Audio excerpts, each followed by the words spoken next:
오늘 함께 은혜 받을 말씀은 우리 사무엘상 16장 1절에서 우리 7절 말씀까지입니다. 우리 구약성경 433면에 하나님의 말씀이 기록되어 있습니다.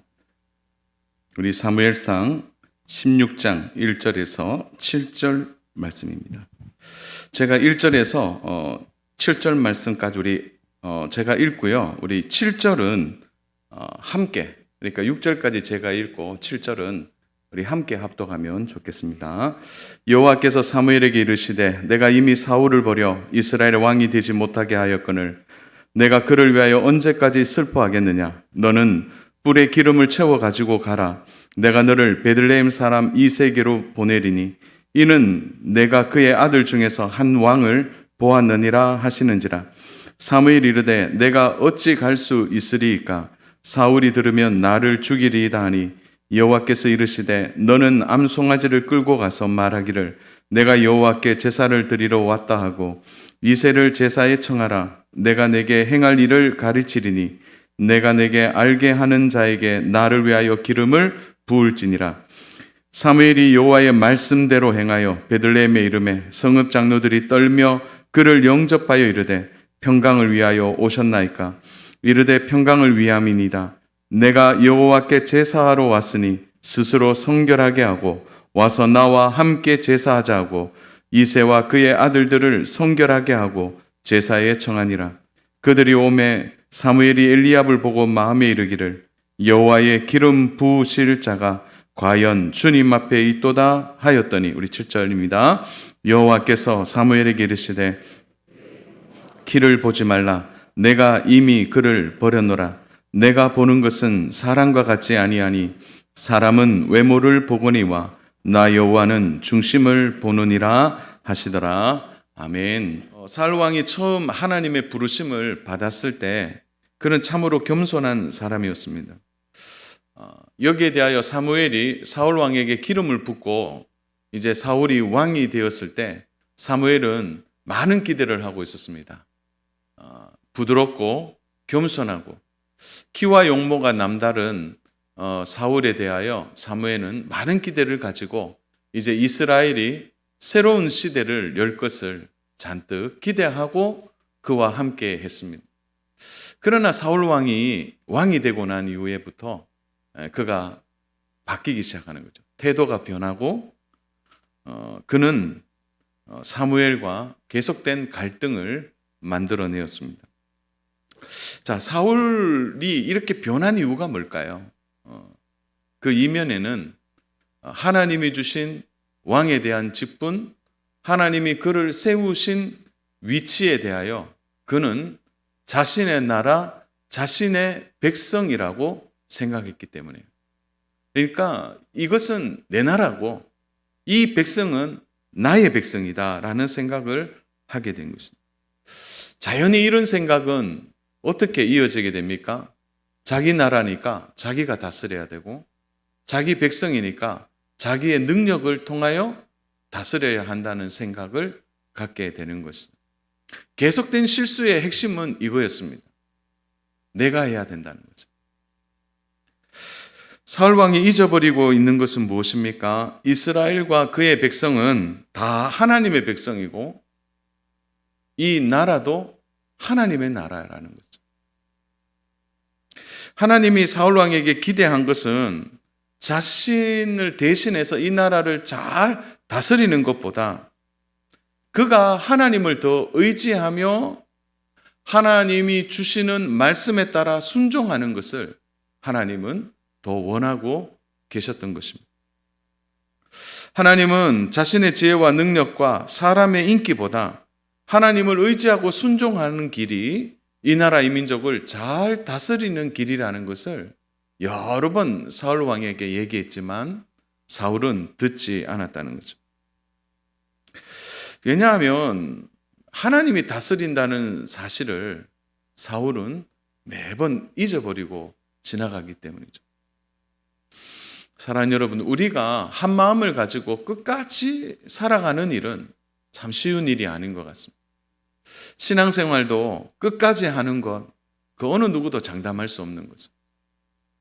그래서 우리가 처음에 마음을 가지고 중간에 그리고 여러 번의 환난과 고난을 지나가서 끝까지 믿음으로 승리하는 것은 참 어떤 의미에서 보면 가장 영광스러운 일이 아닌가 생각되어집니다. 그래서 늘 기도 문구 중에 하나도 마지막 호흡까지 쓰임 받는 것, 마지막 호흡까지 하나님의 영광을 위해서 하는 것. 참 이런 인생이 가장 복되고 아름다운 인생이라고 생각합니다. 사랑하는 여러분, 그래서 처음에 잘 된다고 해서 너무 기분 좋아할 필요도 없고 처음에 너무 안 된다고 해서 너무 낙심할 이유도 없는 거죠. 왜냐하면 처음과 중간은 다르기 때문에. 또 중간과 끝은 또 다른 문제이기 때문입니다. 그래서 한결같은 마음으로 사는 것, 한결같은 마음으로 살아가는 것, 이것이 중요한 거죠. 여러분, 그러면 한번 한결같은 마음으로 사는 방법이 뭘까요? 그것은 언제나 겸손함을 잃지 않는 것입니다. 항상 겸손함으로 살아가는 것입니다. 자, 여러분 여기에서 좀 오해하지 마세요. 겸손하다는 말을 그러니까 참 제가 한 일이 아닙니다. 아유, 저는 못합니다. 이런 겸손이 아니고 여기서 말하는 겸손은 하나님을 의지하는 마음이에요.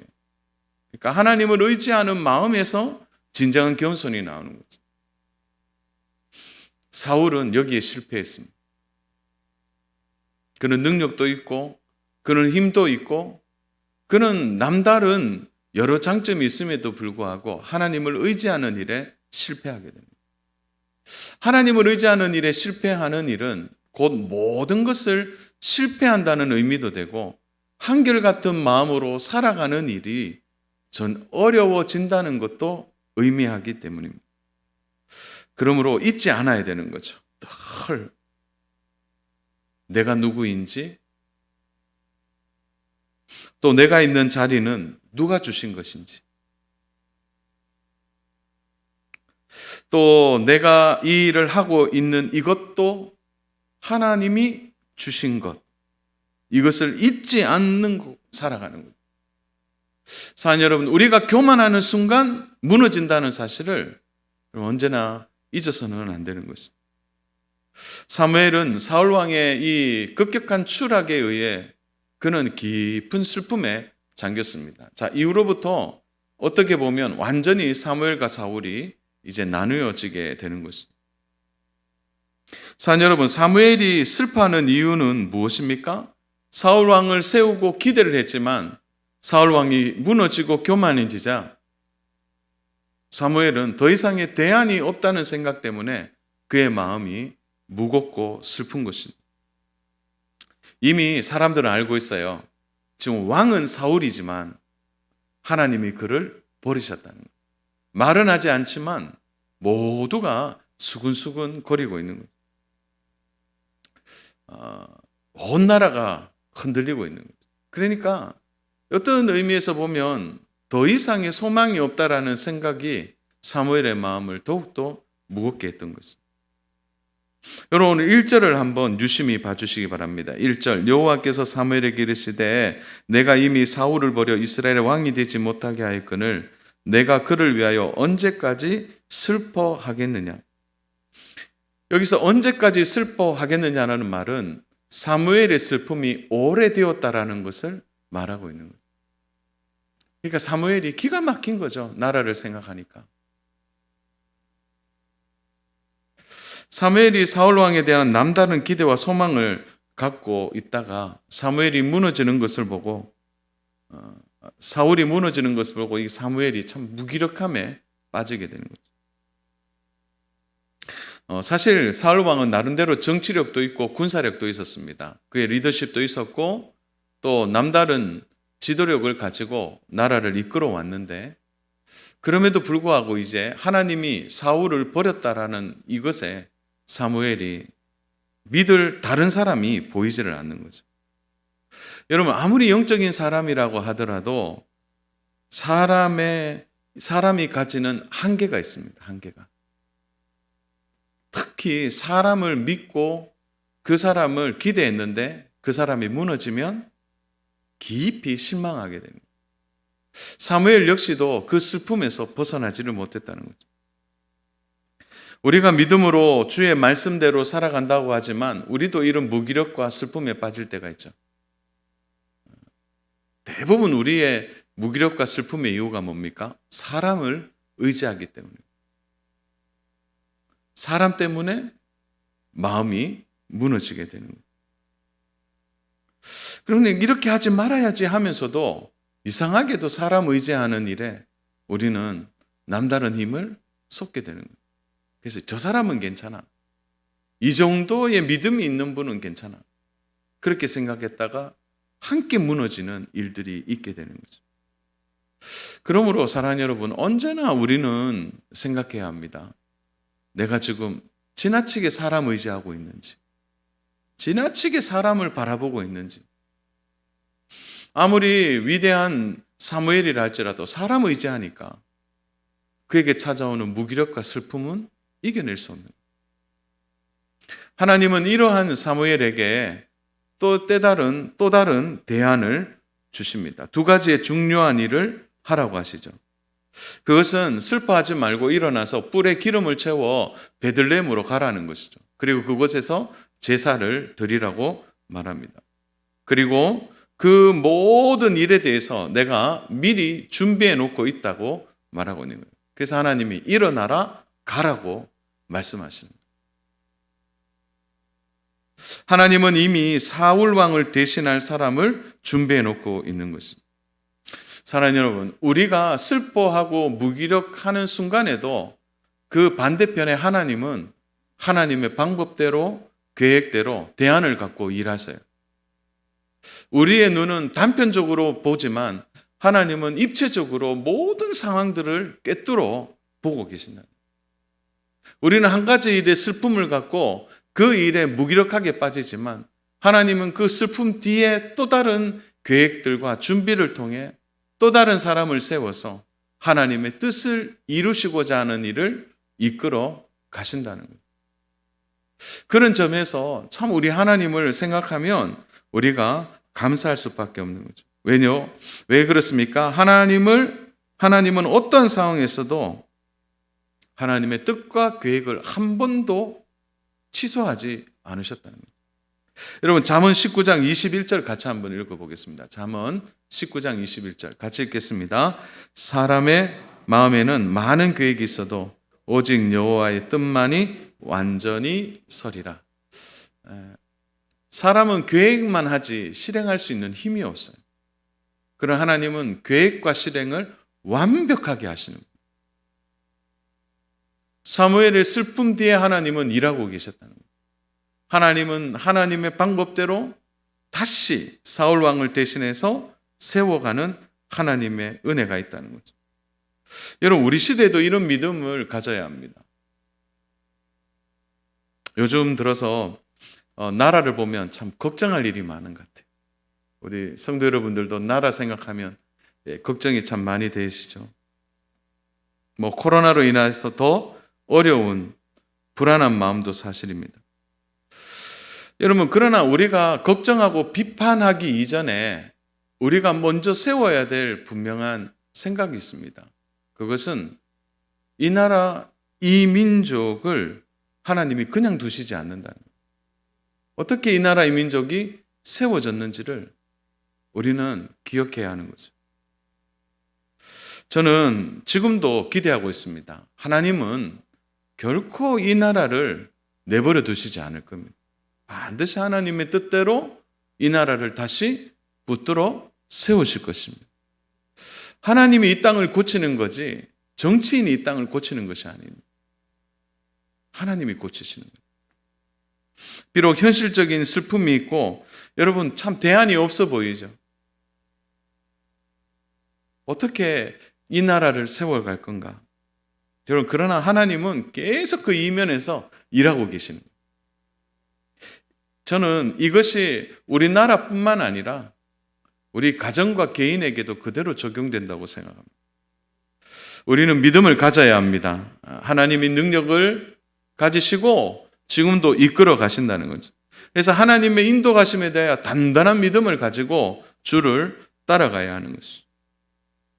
보통 이런 어려운 상황과 현실이 다가오면 두 종류의 사람이 있습니다. 한 종류는 너무 현실 앞에 묶이는 사람들이 있는 거예요. 이렇게 얘기하는 거예요. 안 된다, 이제. 어렵다. 아이고, 더 이상 해봐도 이제 소용이 없다. 그래서 그냥 거기에 믿음을 내려놓고.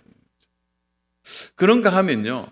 이렇게 어렵고 힘든 상황에서 더 하나님 앞에 집중하는 분들이 있는 거죠. 평소에는 몰랐는데 어려워지니까 집중도가 더 높아지는 분이 있어요. 하나님께 더 집중하는 거예요. 더 집중해서 하나님을 바라보려고 하는 분들이 있다는 거죠. 주변은 안 된다고 말하고 사람들은 이제 실망하고 포기하는데 오히려 하나님에 대한 더 열린 마음을 가지고 하나님이 하신다. 하나님이 일하신다. 하나님이 내가 모르는 계획을 갖고 계신다. 이거 믿고 끝까지 믿음으로 버티는 분들입니다. 여러분, 그런 분들이 반드시 승리할 줄로 믿습니다. 믿음을 가지는 거죠. 믿음을. 하나님은 사무엘이 슬퍼하는 그 순간에도 하나님은 베들레헴의 한 곳에 한 사람을 주목하고 계셨습니다. 여러분, 우리 1절에 매우 중요한 표현이 있는데요. 볼펜이 있는 분들은 거기에 동그라미를 하시면 좋은데요. 내가 그의 아들 중에서 한 왕을 보았느니라. 여기 보았느니라 라는 단어를 여러분들이 잘 보셔야 합니다. 보았느니라. 여러분, 여기에서 하나님이 보고 계신다는 것은 우리들에게는 하나님이 일하시는 중요한 하나님의 모습을 그릴 수 있는 거죠. 여러분, 하나님이 일하실 때는 그냥 우리처럼 뭐 어떻게 기구를 가지고 뭐 뚝딱뚝딱 이렇게 일하시는 것도 일하는 거지만 하나님이 일하신다라는 표현을 쓸 때 하나님이 보다라는 표현이 하나님이 일하시는 또 다른 표현이에요. 보신다는 거죠. 하나님이 보신다. 여기서 이제 보신다, 보았다라는 단어가 히브리어로 라아라는 단어인데 이 라라는 단어는 살피다라는 뜻도 있지만 더 중요한 뜻은 미리 준비하다라는 뜻이 있어요. 그러니까 하나님이 보신다 이 뜻은 미리 준비한다라는 뜻이 있는 거죠. 여러분, 한번 고개 들어 저를 보시겠어요? 미리 준비한다라는 이 단어를 들으니까 여러분, 한 장면이 좀 생각나지 않습니까? 아브라함이 자신의 아들 이삭을 어떻게 합니까? 제단에 드릴 때죠. 자, 제단에 드릴 때 이제 아브라함의 손에 칼이 쥐어지고 이제 이삭이 아버지의 말씀에 순종하여 눕게 되고 이제 아브라함이 칼을 들고 치려고 하는 순간에 하나님이 그것을 보시고 어떻게 하시죠? 여기에 바로 하나님이 보았다라는 단어 라가 나옵니다. 하나님은 이삭을 드려지는 그 순간을 보고 계시지만 하나님은 또 다른 일을 보고 계셨죠. 그것은 이삭을 대신할 제물을 하나님은 미리 준비해 놓고 계셨어요. 그런 의미에서 하나님은 동시적으로 일을 하시는 거죠. 한쪽에서는 보지만 또 다른 한쪽에서는 하나님의 준비하심이 있는 것입니다. 사랑하는 여러분, 그래서 이 본다라는 말은 수동적인 단어가 아니에요. 보신다라는 단어는 너무나 능동적인 단어예요. 그래서 우리는 가끔 살다 보면 그렇게 얘기해요. 하나님 좀 보지만 마시고 좀 일해 주세요라고 하는데 아니에요. 하나님이 보신다라는 단어는 보고 있다라는 것과 동시에 일하신다는 단어가 함께 있는 거예요. 어떻게 하신다고요? 미리 준비하신다. 그래서 우리가 이 아브라함 이삭을 드리는 장면에서 나온 하나님의 이름이 있죠. 여호와, 딱 하면 말씀 나오죠. 여호와 이레라는 단어는 거죠. 미리 준비하신다. 사무엘은 못 봤지만 하나님은 미리 준비하고 계신 거죠. 그러므로 하나님은 일정한 한 장소의 지역에만 머물지 아니하시고 여호와의 눈이 전체를 보고 그 일을 준비하고 계십니다. 사랑하는 여러분, 그러므로 하나님이 보신다는 것은 우리의 신앙생활을 얼마나 윤택하게 하는지 모릅니다. 아, 하나님이 보시는구나. 이 말은 뭐죠? 하나님이 나를 위해 준비하고 계시는구나. 할렐루야. 준비하고 계신다는 거예요. 보고 계시는 게 준비하고 계신다고 생각하니까 우리의 마음이 얼마나 기뻐지고 좋아지는지 몰라요. 하나님이 보시는 거에 그치지 않고 또 준비하고 계시는 거예요. 그러므로 우리가 어떤 상황 속에서도 담대할 수 있는 이유가 여기에 있게 되는 거죠. 저는 가끔 그 재방송으로 보는 정글의 법칙, 여러분 아마 보시는 분들이 계실 텐데요. 그 정글의 법칙에서 한 재밌는 장면이 나오더라고요. 그것은 보여지는 사람과 보여지지 않는 사람들을 동시에 한번 전체를 보도록 카메라가 같은 앵글로 딱 잡아준 장면이 있었어요.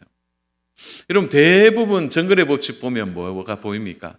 연예인들이 뭐 음식 준비하고 이제 뭐 집을 짓는 그 장면만 보이는데 카메라 앵글이 연예인만 비춘 게 아니고 동시에 그 연예인들을 비추고 있는 사람들을 비췄는데 그 숫자가 어마어마하더라고요. 한 번은 한 연예인이 깜깜한 그 길을 걷는데 이제 그 연예인 그게 뭡니까? 여기 흉부에 그게 있더라고요. 카메라가 있는데 이 연예인이 딱 돌아서서 자기와 함께 있는 사람을 비췄는데요. 저 깜짝 놀랐어요. 한 명의 연예인에 기본적으로 4-5분이 뒤에 따라오고 있더라고요. 어떤 분이 따라오냐? 보니까 가이드, 통역사, 카메라맨, 코디, 그리고 총을 든 사람. 여러분 이러니까 솔직하게요. 더 안 보고 싶어지더라고요. 왜 그러냐면 그 뭐 어머나 껌껌하니까 무서워요. 힘들어요. 그 껌껌한데 막 가니까 같은 마음으로 보고 있다가 카메라를 잠시 돌렸는데 한 5분이 뒤에 따라오고 있고 총 들고 있고 통역하는 분이 있고 현지 가이드 있고 여러분 그러면 그게 어려운 길입니까? 그게 아니잖아요.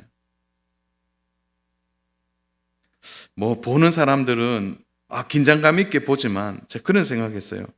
야, 그래도 연예인들 참 편안하게 촬영한다. 물론 환경은 어렵겠지만 여러분 안전의 부분에 있어서는 어떻게 됩니까? 그래도 안전을 담보받잖아요. 여러분 하나님이 보시고 준비하시는 은혜가 이런 게 아닐까요? 내 혼자인 것 같지만 아니에요. 하나님은 이 모든 일들을 준비하고 보시고 그리고 이 일에 대하여 분명한 길을 지도하고 계신다는 겁니다. 이 믿음이 우리에게 있어야 하는 것이죠.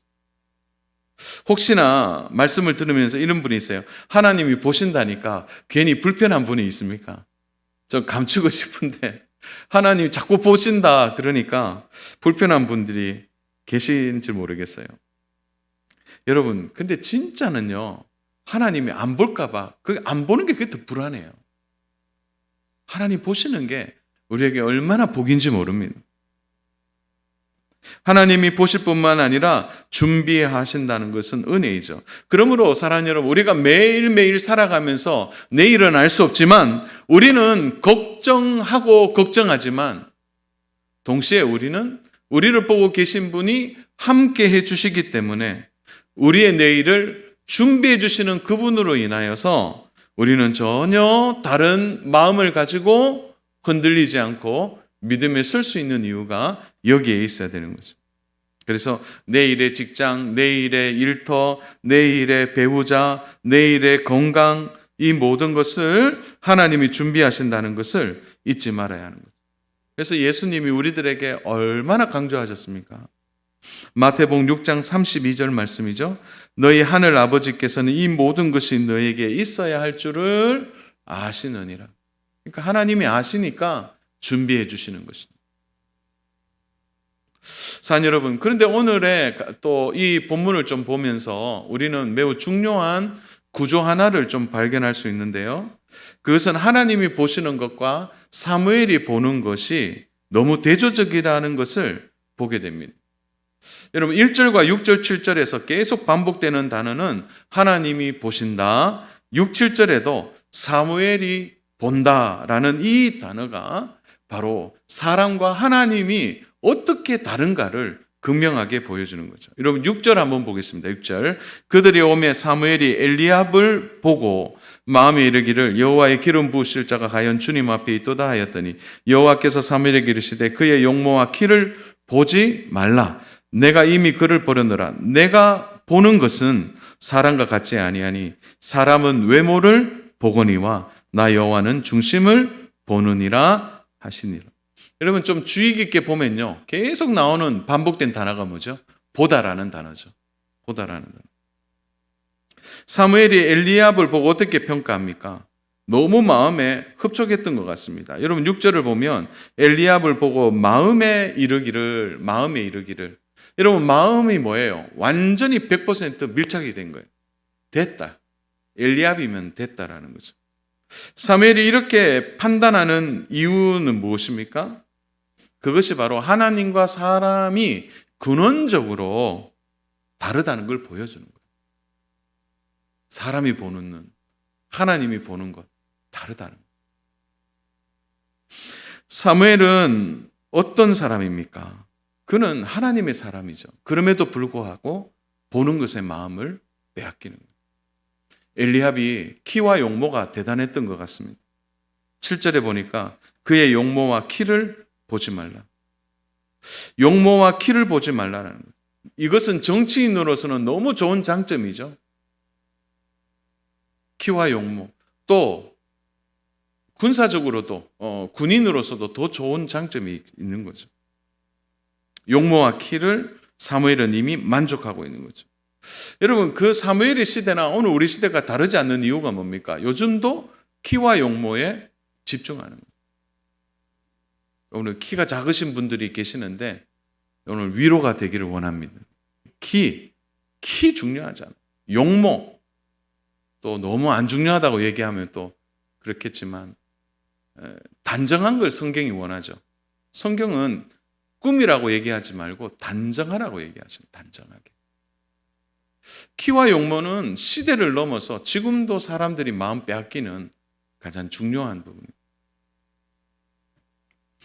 여러분 세상에 제가 관영할 때 어떤 일이 일어났습니까? 창세기 6장 2절에 보면 하나님의 아들들이 사람의 딸들의 아름다움을 보고, 여기 또 나오죠.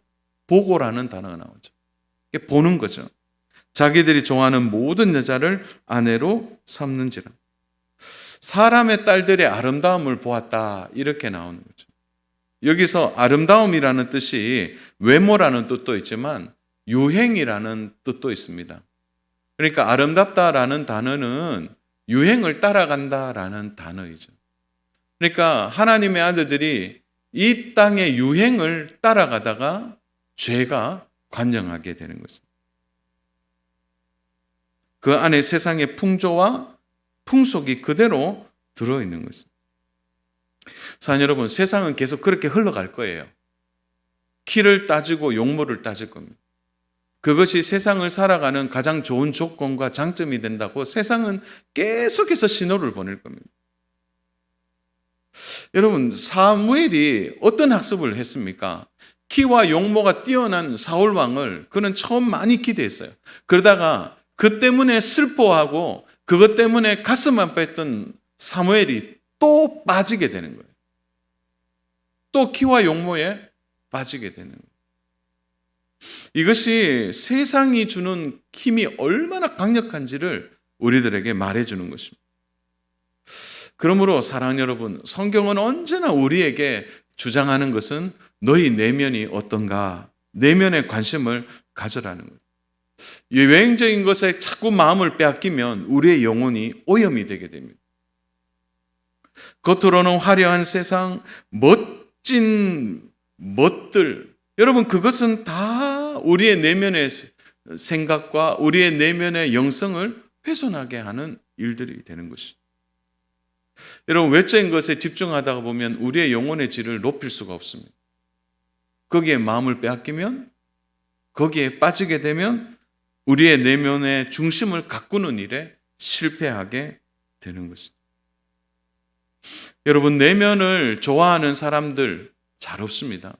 어떻게 하든지 외적인 것에 마음을 두지 내면을 가꾸는 일은 여간 힘이 드는 일이 아니기 때문에, 외적인 것 꾸미는 것도 시간이 걸리지만 내면을 가꾸고 마음을 가꾸는 일에는 더 많은 시간이 들어진다는 것을 잊어서는 안 되는 거죠. 오늘 우리는 보는 문화 속에 살아가고 있어요. 앞으로도 또 보는 것에 마음을 빼앗길 것입니다. 여러분, 이런 시대에 깨어 있어야 합니다. 보는 것에 절대 마음 빼앗기면 안 됩니다. 그러다가 가장 중요한 하나님의 뜻을 잃어버리게 되는 거죠. 여러분, 하나님은 사울 왕을 버렸다 이렇게 말씀하십니다. 그 이유는 뭡니까? 사울이 보이는 것에 마음을 빼앗기고 거기에 그가 자신을 가꾸는 일에 실패하게 되는 거죠. 여러분, 교만한 이유가 뭡니까? 보이는 것이 자신이 있기 때문이죠. 여러분, 대부분 교만한 사람들을 보십시오. 뭐 하나 내세울 것이 있는 거예요. 장점이 있는 거예요.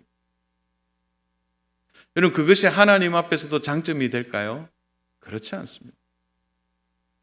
자, 오늘 우리는 여기에서 중요한 영적인 흐름을 하나 볼 수 있습니다. 하나님이 사울 왕을 버렸다 이렇게 말하지만 사울은 여전히 왕이었어요. 그러면 하나님이 무엇을 버린 것입니까? 우리는 여기에서 깊이 생각해야 될 것은 사울은 왕이라는 권력은 있지만 그는 왕으로서의 권위는 잃어버린 거예요. 왕으로서의 위치는 세워져 있지만 그가 왕으로서 가지는 권위는 상실된 것을 의미하는 것입니다. 사랑하는 여러분, 하나님이 우리에게 주시는 가장 큰 은혜가 뭐냐? 그것은 하나님과의 관계 안에서 우리가 살아갈 때 하나님이 성도로서의 권위를 우리에게 주신다는 거예요. 사랑하는 여러분, 권위를 잃어버리는 것은 너무 무서운 것입니다. 권력만 있고 권위가 없으면 사실 이거는 무너진 것이죠.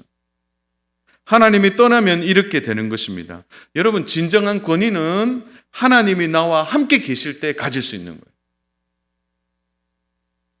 여러분, 성도로서의 권위가 어디서 나옵니까? 하나님이 나와 함께 하시는 것이 사람들에게 보여질 때죠.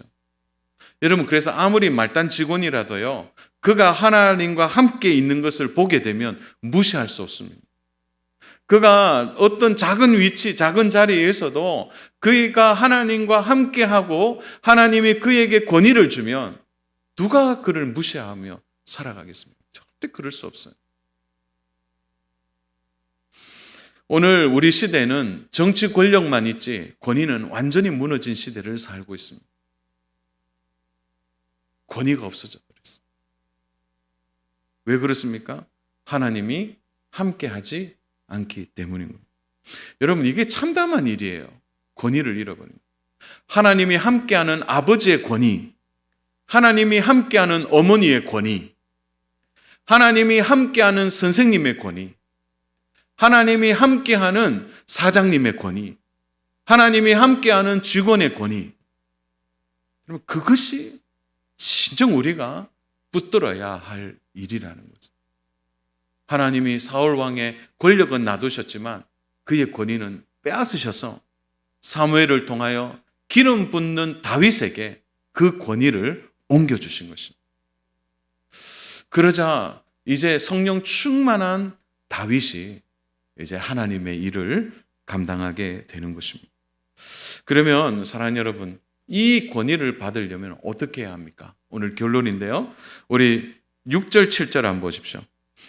6절, 7절 우리 다 읽어보셨고요. 우리 7절만 한번 보겠습니다. 여호와께서 사무엘에게 이르시되 그의 용모와 키를 보지 말라. 내가 이를 그를 버렸노라. 내가 보는 것은 사람과 같지 아니하니 사람은 외모를 보거니와 나 여호와는 무엇을 보신다고 나오죠?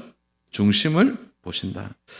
사랑하는 여러분, 중심을 보신다라는 이 표현을 여러분들이 잘 이해하셔야 합니다. 중심이라는 것은 바로 속사람입니다. 속사람. 우리의 속사람. 겉으로 드러나 있지 않지만 우리의 속사람을 보신다는 거죠. 그래서 사실 이 단어가 좀 어려운 단어예요. 그러면 속사람이 뭔데요? 뭐 그렇게 묻는다면 여러 가지로 말할 수 있지만 저는 오늘 매튜엘리 목사님이 딱 정의를 해주신 것을 표현하고 싶어요. 매튜엘리 목사님은 속사람을 이렇게 표현했어요. 한번 따라서 할까요? 거룩하게 살려고 하는 마음,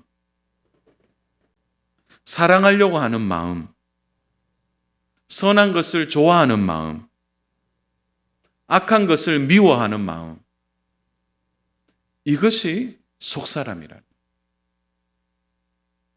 하나님은 그 속사람의 중심을 보신다는 거예요. 어떻게 하든지 좀 거룩하게 살려고 하는 거예요. 어떻게 하든지 나는 좀 사랑해 보려고 사는 거예요. 어떻게 하면 선을 행하지? 어떻게 하면 저 악한 것을 모양이라도 좀 안 내보려고 예를 쓰는 그 마음의 중심을 하나님이 보실 때 그에게 바로 하나님의 권위를 부어주신다는 거예요. 사랑하는 여러분, 그러므로 우리가 해야 할 일은 거룩하게 살려고 애쓰는 마음입니다. 여러분, 그 중심이 하나님께 드러날 때 하나님이 함께 하실 뿐만 아니라 그에게 성령을 기름으로 부어주시는 겁니다.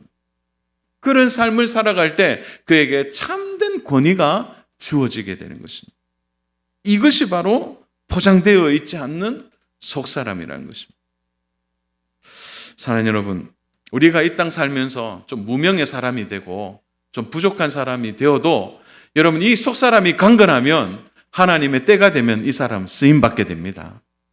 하나님의 때가 되면 하나님이 어떤 중요한 사명이 있는 자리에 그 사람을 세우게 해주는 거예요. 저 사람이 내 알아주나 안 알아주나 외모와 키에 집중하고 환경에 붙들리는 사람은 절대 쓰임받지 못하는 거예요. 그러므로 주 안에 사랑하는 여러분, 하나님이 어떤 분이신지 제대로 아셔야 합니다. 하나님은 대안을 가지실 뿐만 아니라 하나님은 모든 것을 보시고 미리 준비하시는 그 하나님을 우리가 의지하면서 우리의 속사람을 날마다 강건케 하면 하나님의 때에 하나님이 우리를 들어서 귀하게 사용하실 줄로 믿습니다. 사랑하는 여러분, 어디로 가든지 하나님이 함께하는 권위가 있기를 주님의 이름으로 축복합니다. 새로운 시작은 하나님이 함께 할 때 일어날 줄로 믿습니다. 하나님을 붙드시고 하나님을 의지하심으로 우리의 속사람이 날마다 강건해져서 주의 뜻을 이루는 저와 우리 귀한 성도 여러분 되시기를 주님의 이름으로 축복합니다.